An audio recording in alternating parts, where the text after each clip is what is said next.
ರಾಜ್ಯದ ಜನತೆಗೆ ಶಾಕ್ ಮೇಲೆ ಶಾಕ್ ಎದುರಾಗ್ತಾ ಇದೆ.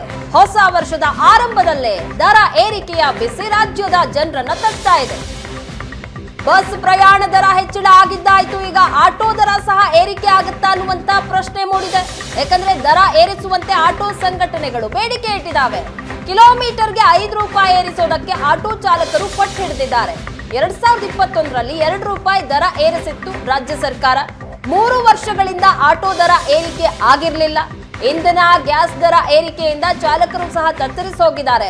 ರ್ಯಾಪಿಡೋ ಟ್ಯಾಕ್ಸಿಯಿಂದ ಆಟೋ ಚಾಲಕರಿಗೆ ಸಂಕಷ್ಟ ಎದುರಾಗಿದೆ.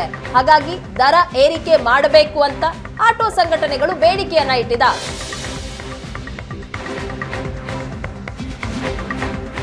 ಮತ್ತೆ ಹಾಲಿನ ದರ ಏರಿಕೆ ಸುಳಿವನ್ನ ನೀಡ್ತಾ ಇದೆ ಸರ್ಕಾರ. ಹಾಲಿನ ದರ ಪರಿಷ್ಕರಣೆಗೆ ಸರ್ಕಾರ ಸದ್ದಿಲ್ಲದೆ ಸಿದ್ಧತೆ ಮಾಡ್ತಾ ಇದೆಯಾ? ಹಾಗಾದ್ರೆ 15 ಹಾಲು ಒಕ್ಕೂಟಗಳಿಂದ 5 ರೂಪಾಯಿ ದರ ಹೆಚ್ಚಳ ಮಾಡಬೇಕು ಅಂತ ಬೇಡಿಕೆ ಇಡಲಾಗಿದೆ ಸರ್ಕಾರಕ್ಕೆ. ಜನವರಿ 14ರ ಸಂಕ್ರಾಂತಿ ಬಳಿಕ ಹಾಲಿನ ದರ ಹಾಗಾದ್ರೆ ಹೆಚ್ಚಳ ಆಗತ್ತಾ? ಪ್ರತಿ ಲೀಟರ್ಗೆ 3 ರೂಪಾಯಿ ಹೆಚ್ಚಳ ಮಾಡುವಂತಹ ಸಾಧ್ಯತೆ ಇದೆ. ಜೂನ್ನಲ್ಲಿ ಹೆಚ್ಚುವರಿ 50 ml ಅನ್ನ ನೀಡಿ 2 ರೂಪಾಯಿ ಹೆಚ್ಚಳ ಮಾಡಲಾಗಿತ್ತು ಕೆಎಂಎಫ್ ನಿಂದ. ಹಾಲಿನ ದರ ಹೆಚ್ಚಳ ಮಾಡುವಂತಹ ಮುನ್ಸೂಚನೆಯನ್ನ ಸಿಎಂ ನೀಡ್ತಾ ಇದ್ದಾರೆ. ಇದೀಗ ಹಾಲಿನ ದರ ಹೆಚ್ಚಳಕ್ಕೆ ಕೆಎಂಎಫ್ ಸಹ ತಯಾರಿಯನ್ನ ಮಾಡಿಕೊಳ್ತಾ ಇದೆ. ರೈತರಿಗೆ ಅನುಕೂಲದ ದೃಷ್ಟಿಯಿಂದ ದರ ಪರಿಷ್ಕರಣೆಗೆ ತೀರ್ಮಾನ ಮಾಡಲಾಗ್ತಾ ಇದೆ ಅಂತ ಸರ್ಕಾರ ಹೇಳ್ತಾ ಇರುವಂತದ್ದು. ಹೀಗಾಗಿ ಜನವರಿ 14ರ ಸಂಕ್ರಾಂತಿ ಬಳಿಕ ಹಾಲಿನ ದರ ಹೆಚ್ಚಳವಾಗುವಂತಹ ಸಾಧ್ಯತೆ ಇದೆ.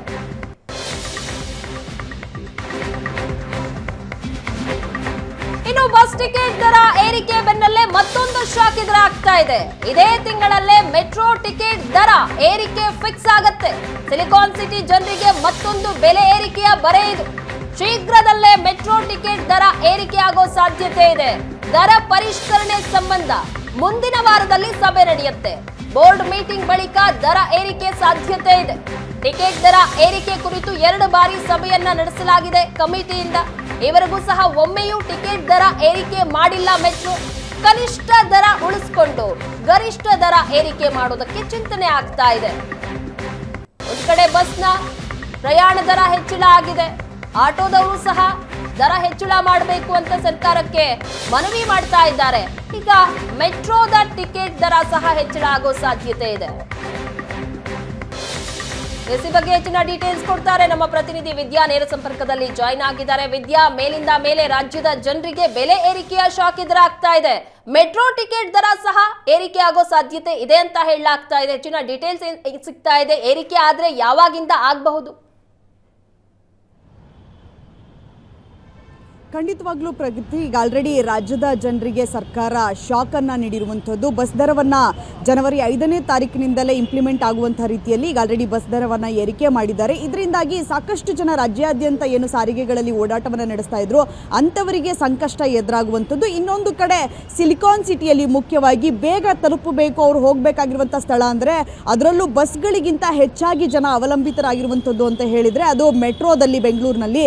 ಸೊ ಈ ಕಾರಣಕ್ಕಾಗಿ ಸಾಕಷ್ಟು ಜನ ಮೆಟ್ರೋ ದರ ಏರಿಕೆ ಆಗಲಿಲ್ವಲ್ಲ ಅನ್ನುವಂತಹ ನಿಟ್ಟಿನಲ್ಲಿ ಸ್ವಲ್ಪ ಸಮಾಧಾನದಲ್ಲಿದ್ದರು. ಆದರೆ ಮೆಟ್ರೋ ಟಿಕೆಟ್ ದರ ಕೂಡ ಏರಿಕೆ ಆಗುತ್ತೆ ಇದೇ ತಿಂಗಳಲ್ಲಿ ಅನ್ನುವಂತಹ ಸುಳಿವನ್ನು ಈಗ ಆಲ್ರೆಡಿ ಅಧಿಕಾರಿಗಳು ಬಿಟ್ಕೊಡ್ತಾ ಇರುವಂಥದ್ದು. ಈಗ ಆಲ್ರೆಡಿ ಸಮಿತಿ ಏನು ಫೇರ್ ಫಿಕ್ಸೇಷನ್ ಕಮಿಟಿ ಏನಿತ್ತು ಆ ಕಮಿಟಿ ಈಗ ಆಲ್ರೆಡಿ ವರದಿಯನ್ನು ನೀಡಿ ಸಾಕಷ್ಟು ದಿನಗಳಾಗಿದೆ. ಇದರ ಬೆನ್ನಲ್ಲೇ ಬೋರ್ಡ್ ಮೀಟಿಂಗ್ ಆಗಿ ಈಗ ಆಲ್ರೆಡಿ ಅಧಿಕಾರಿಗಳು ಕಾಯ್ತಾ ಇರುವಂಥದ್ದು. ಆ ಬೋರ್ಡ್ ಮೀಟಿಂಗಲ್ಲಿ 5 ಜನ ಭಾರತ ಸರ್ಕಾರದವರು, ಅದರ ಜೊತೆಗೆ 5 ಜನ ಕರ್ನಾಟಕ ಸರ್ಕಾರದ ಅಧಿಕಾರಿಗಳಿರ್ತಾರೆ. ಇನ್ನು ಏನು ಆಯ್ಕೆ ಆಗಿರುವಂತಹ 4 ಬೋರ್ಡ್ ಅಧಿಕಾರಿಗಳು ಕೂಡ ಇರುವಂಥದ್ದು. ಇಷ್ಟು ಜನರ ಅಂದರೆ 14 ಜನರ ಬೋರ್ಡ್ ಮೀಟಿಂಗ್ನಲ್ಲಿ ಈ ಫೇರ್ ಫಿಕ್ಸೇಷನ್ ನಡೆಯುವಂಥದ್ದು. ಸೊ ಯಾವಾಗ ಟಿಕೆಟ್ ದರವನ್ನು ಏರಿಕೆ ಮಾಡಬೇಕು, ಈ ವರ್ಷದಲ್ಲಿ ಏರಿಕೆ ಆಗುವಂತಹ ಸಾಧ್ಯತೆ ಇದೆ ಅಂತ ಹೇಳಿ ಕೂಡ ಅಧಿಕಾರಿಗಳು ತಿಳಿಸ್ತಾ ಇದ್ದಾರೆ. ಅದರ ಜೊತೆಗೆ ಸಾಕಷ್ಟು ನಷ್ಟದಲ್ಲಿದೆ. 2011ರಲ್ಲಿ ಏನು ಬೆಂಗಳೂರಿನಲ್ಲಿ BMRCLನ ಮೊದಲ ಮೆಟ್ರೋ ಓಡಾಟವನ್ನು ನಡೆಸಿತು, ಆಗಿನಿಂದ ಈಗಿನವರೆಗೂ ಕೂಡ ನಾವು ಮೆಟ್ರೋ ದರವನ್ನು ಪರಿಷ್ಕರಣೆ ಮಾಡಿಲ್ಲ, ಮೆಟ್ರೋ ದರ ಟಿಕೆಟ್ ದರವನ್ನು ನಾವು ಏರಿಕೆ ಮಾಡಲಿಲ್ಲ. ಈ ಕಾರಣಕ್ಕಾಗಿ ಸಾಕಷ್ಟು ವೇರಿಯೇಷನ್ ಆಗಿದೆ.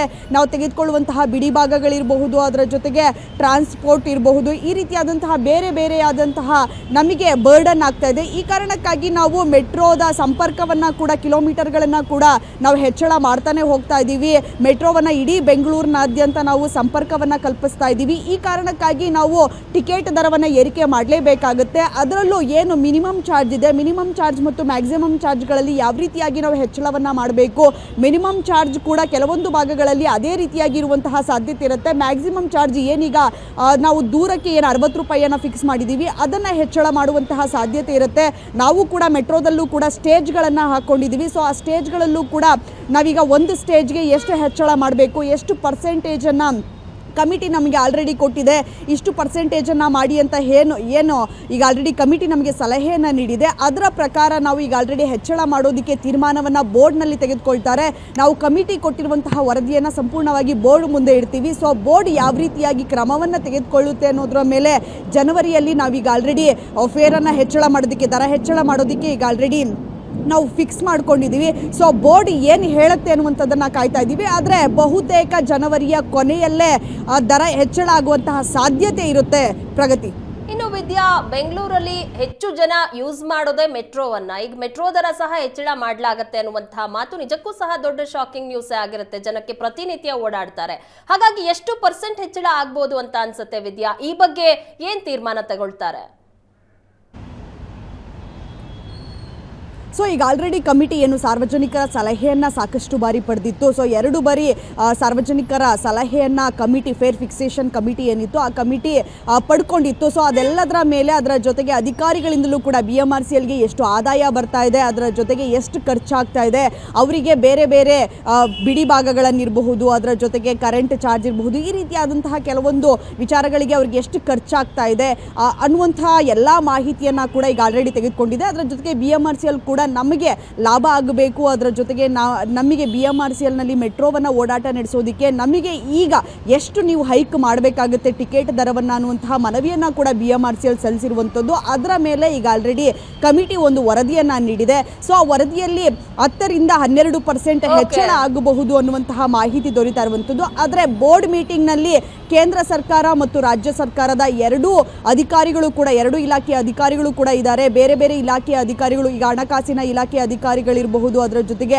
ನಗರಾಭಿವೃದ್ಧಿ ಇಲಾಖೆ ಅಧಿಕಾರಿಗಳಿರಬಹುದು, ಈ ರೀತಿಯಾದಂತಹ ಕಾರ್ಯದರ್ಶಿಗಳು ಮತ್ತು IAS ಆಫೀಸರ್ಗಳೇ ಹೆಚ್ಚಾಗಿರುವಂತಹ ಕಾರಣಕ್ಕಾಗಿ ಜನರಿಗೆ ಯಾವ ರೀತಿಯಾಗಿ ಫೇರ್ ಫಿಕ್ಸೇಷನ್ ಅನ್ನು ಮಾಡಿದರೆ ಬರ್ಡನ್ ಆಗುತ್ತೆ, ಜನರಿಗೂ ಕೂಡ ಯಾವುದೇ ರೀತಿಯಾಗಿ ಹೊರೆ ಆಗದಿರುವಂತಹ ರೀತಿಯಲ್ಲಿ ನಾವು ಫೇರ್ ಫಿಕ್ಸೇಷನ್ ಅನ್ನು ಮಾಡಬೇಕಾ ಅನ್ನುವಂತಹ ನಿಟ್ಟಿನಲ್ಲಿ ಬೋರ್ಡ್ ಮೀಟಿಂಗಲ್ಲಿ ಚರ್ಚೆ ಆಗುತ್ತೆ. ಬೋರ್ಡ್ ಮೀಟಿಂಗ್ನ ನಂತರ ಅವರು ಇಂಪ್ಲಿಮೆಂಟ್ ಮಾಡೋದಕ್ಕೆ ಮುಂದಾಗ್ತಾರೆ. ಪ್ರಗತಿ. ಥ್ಯಾಂಕ್ ಯು ವಿದ್ಯಾ, ನಿಮ್ಮೆಲ್ಲ ಡೀಟೇಲ್ಸ್ಗಾಗಿ.